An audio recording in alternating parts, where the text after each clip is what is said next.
America's busiest airports found that less than 60% of them offer travelers nutritious meals.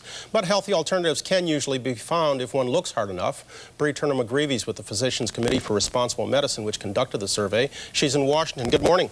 Good morning. Just what is it your committee set out to learn with this survey, and why? Well, we really wanted to see in the busiest airport, what's the likelihood of getting a healthy meal while you're traveling? And for purposes of this survey, what qualified as a healthy meal or a nutritious alternative? Well, we looked for a meal that was low in fat, also high in fiber, and cholesterol-free. And did every kind of restaurant qualify, all fast food outlets and all in the airports? Anything that offered an entree, a breakfast, lunch, or dinner entree qualified. Okay, so we have a listing of the top five, going from first to, not worst, but the worst of the top five. Explain the numbers for me, if you would. Well, we have with the first one, San Francisco, which was #1 at 96%.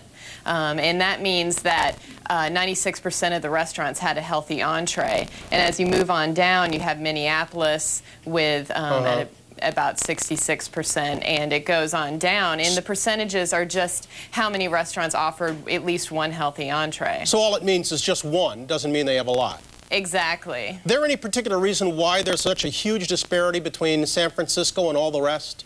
Well, San Francisco just redid a lot of its airport, and San Francisco relied more on local restaurants. They don't have a lot of the McDonald's and Burger King's hot dog stands that you find at other airports, and so they were relying on really fresh foods, vegetarian foods, healthy foods. Okay, let's look at the next five, and you tell me, is there any logic as to why Detroit ranks so low on the list?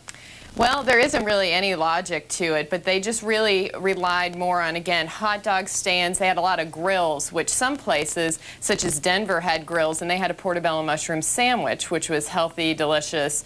Detroit, though, when you see grills, it usually meant hamburgers. Why aren't there any New York airports on the list?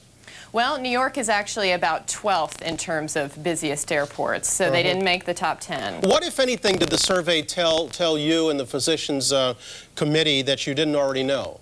Well, we wanted to see really, what are the options for travelers, and we hope that airports will look at what they serve and maybe boost some of the healthy options. So you'll be sharing this with them, I assume? Yes. All right.